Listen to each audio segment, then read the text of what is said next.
नमस्कार शेतकरी मित्रांनो, हाय इम्पॅक्ट वॉटरशेड प्रकल्पांतर्गत आपण यंदा येथील चोले साहेबांना जीवामृतबद्दल व सेंद्रिय शेतीबद्दल माहिती दिली. त्यांनी त्या पद्धतीने त्या शेती करण्यास सुरुवात केली. आज आपण त्यांना 15 दिवसापूर्वी जीवामृत तयार केलं होतं. जीवामृत तयार करून त्यांनी या कापसाला ड्रिचिंग केली. तर या ड्रिचिंगमुळे त्यांना काय फायदा झाला आपण त्यांना विचारतो. तर ड्रिचिंगमुळे तुम्हाला जीवामृतचा फायदा काय वाटते? मला कापसात फरक वाटला, याची वाढ हां आणि हिरवीगार कळ आली ती हां चांगली. हां आणि त्याच्यावर ड्रिचिंग केलं नाही तर ते कापूस थोडा लहान वाटते, वाढ कमी वाटते ती. कमी होते. तर शेतकरी मित्रांनो, तुम्हाला सांगू इच्छितो, याच्यामध्ये NPK कॉन्सोल टाकून आपण याला ड्रिचिंग केली असती. या कापसाच्या प्लॉटची वाढ व्यवस्थित झालेली आहे. आणि हाच प्लॉट दुसरा त्याच्याच प्लॉट आहे, त्या कापसाची वाढ व्यवस्थित झाली नाही. तुम्ही बघू शकता.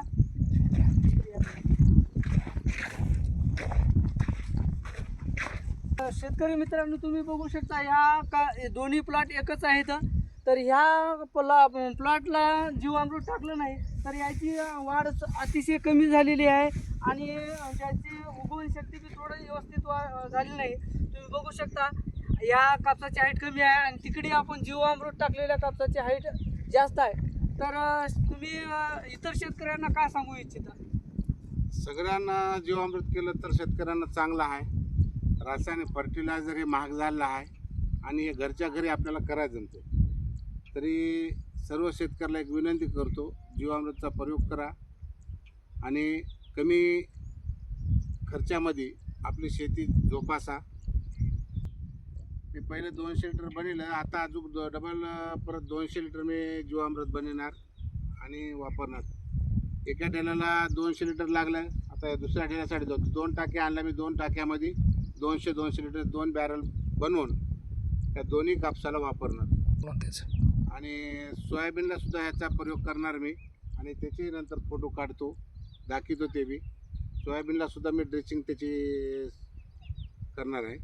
तर शेतकरी मित्रांनो, ज्याप्रमाणे चोले साहेबांनी या शेतकऱ्यांनी जीवामृतचा याचा रिझल्ट पाहिलेला आहे, असंच प्रकारे यांनी आता 2 एकराला सुद्धा आणि त्यांनी सोयाबीन आणि कापसाला जीवामृतचं वापरायची प्लॅनिंग केलेली आहे. प्रत्येक शेतकऱ्याने अशाच प्रकारे जीवामृत तयार करून आपला आर्थिक खर्च आणि मृदा आपल्या जमिनीचं संवर्धन करावे हेच विनंती करतो.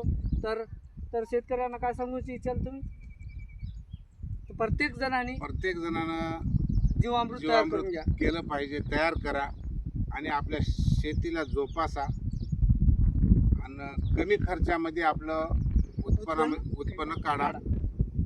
धन्यवाद. धन्यवाद.